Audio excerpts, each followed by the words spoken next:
Hi,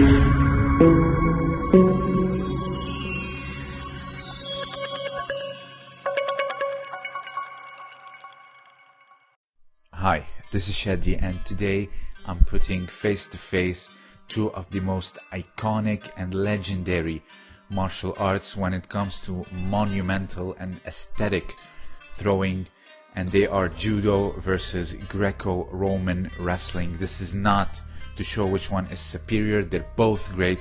They're both top tier martial arts, but this video is made to show the common moves used, but however how the setups differ and how the situation or the circumstance in order to go for that throw highly differ. Some setups may seem very paradoxical, however they lead to the same throw, and this is why it is very important to look at these two just monumental martial arts that go back centuries and see how they are both just not only amazing when it comes to throwing, but the little intricacies and subtleties that make them different but also very much alike. So I decided to do this. If you don't know, Greco-Roman, you're not allowed to grab the legs nor use the legs in order to throw your opponent. So it is a bit like Judo when it comes to restriction of the legs. And the first is Tawara Geishi versus the body lock takedown. Body lock takedown is quote-unquote suplex, but it's made famous by professional wrestling. However, normal wrestlers or real wrestlers call it the body lock takedown. So Tawara Geishi is when someone loses their posture, you can body lock their waist and throw them over your head backwards. It's different than the Uranage. We're gonna see it later on. So they're either shooting on your legs and you prevent them, you sprawl, and then you continue with Tawara Geishi, or you have their posture broken with grip fighting and kumikata. It's gonna be far different setup in Greco-Roman wrestling. It comes from the parterre position. Parterre, if you don't know, it means on the ground literally in French, and it's a round that starts with the defendant on all fours and you have to attack them. So that's why they might be wobbly, and then you flip them using Tawara Geishi. It's considered technically a body lock takedown in wrestling. This is a perfect example of Tawara Geishi used in wrestling from the parterre position or parterre round. The second one being the Daki Wakare. It's different from the Uranage in Judo, again versus the body lock takedown. It's a low, someone like kind of like being parterre, but mainly it comes from someone that did like a failed Uchimata or Haraigoshi, and then they just go limp on you in order to not get reversed, but you go down and then you throw them almost like diagonally. Here is a Daki Wakare from a standing position. Someone goes limp and then you throw them sideways rather than up above you and directly behind. So as I mentioned, either from like someone that failed a throw here, the Hanegoshi, they go limp in order not to get reversed, and then you throw them sideways, kind of like a suplex or Uranage. So here you can see it comes from parterre position, very similar to Judo, and they are thrown sideways. So this is the thing about Judo, it has intricacies, like the little differences can become a very different technique. This is an example of Daki Wakare being thrown to the side and backwards. This is more like Uranage. So the third one is of course the Uranage, very famous in Georgian and Russian wrestling. Chirkishvili, Gviniashvili, they do it just amazing. However, the difference in this is that in Judo there is use and assistance of the leg. If you see how they kick forward in order to assist their lift, this however in Greco-Roman is forbidden, so it almost becomes like a deadlift and back with like a huge back arch, and then like a body lock backwards. So this is one of the differences in Judo, is that the Uranage or the body lock takedown backwards, they use their leg, they kick forward to assist the lift, easing up the momentum and hence using less strength and also there's grabbing of the gi, which we're not gonna dispute because it's such an obvious thing. I'm not gonna even talk about it, but the leg assistance is a very crucial detail that creates a difference between the suplex or body lock backwards and the uranage. So here, let's see it in wrestling. There's no leg. However, it's like a huge arch back. There's no assistance with the leg, and it just shows how much strength that these men possess in order to create these monumental throws and the back flexibility.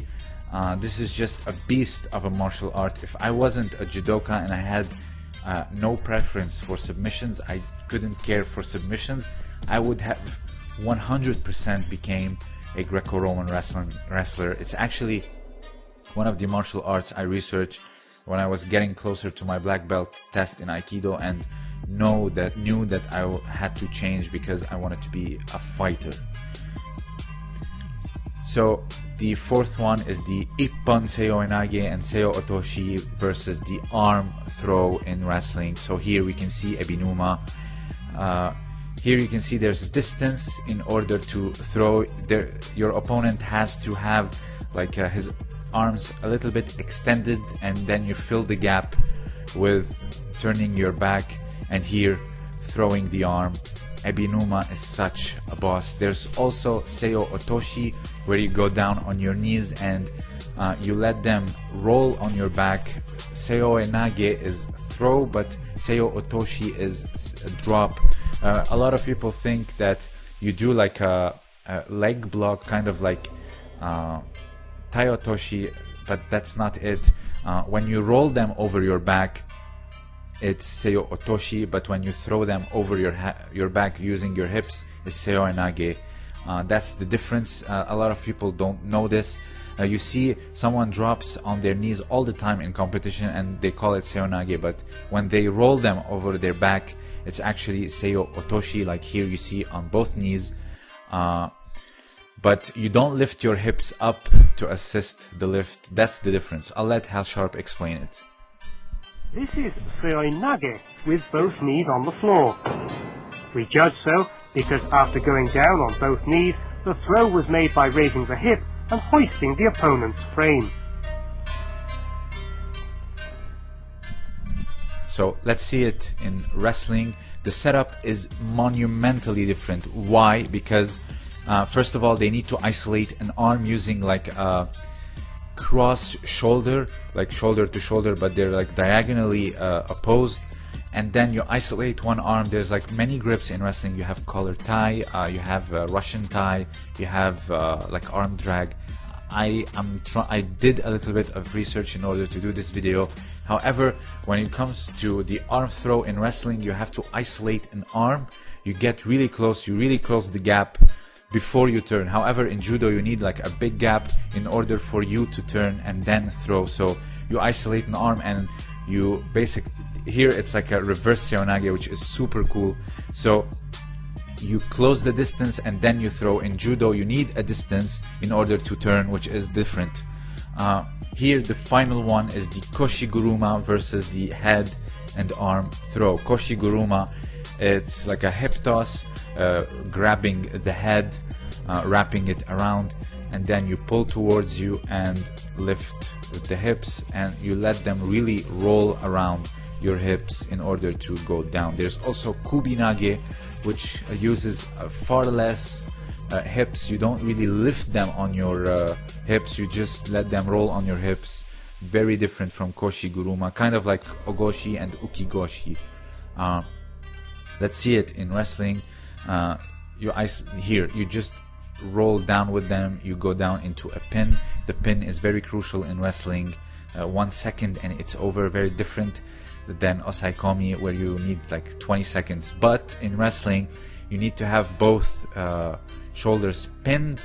However, in osaikomi, in judo, even if you lift your shoulders but you cannot get out of the position, the pin is still valid. But in wrestling, if you lift one shoulder, kind of like WWE, the pin is not valid. So that's why it's 1 second, and in competitions it's 3 seconds. So here you can see there's use of a lot of hips and a little bit of hip. So kubinage and koshiguruma, they bit differ. Here it's 100% koshiguruma. So I hope you enjoyed this video. I figured I would compare the two because these takedowns are very much similar. However, the setups differ a lot, especially seoinage. Seoinage, when someone is extending their arms, it's like basically calling for a seoinage. You just turn around using the space they are giving you and then throw with it.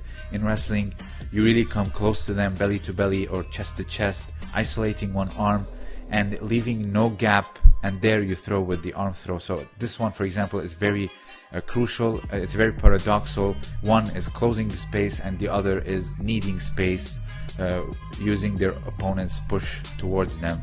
And also the kick in the uranage is very much different from the body lock.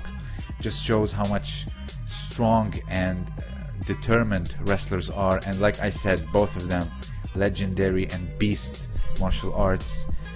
This was Shadi, and thank you for listening.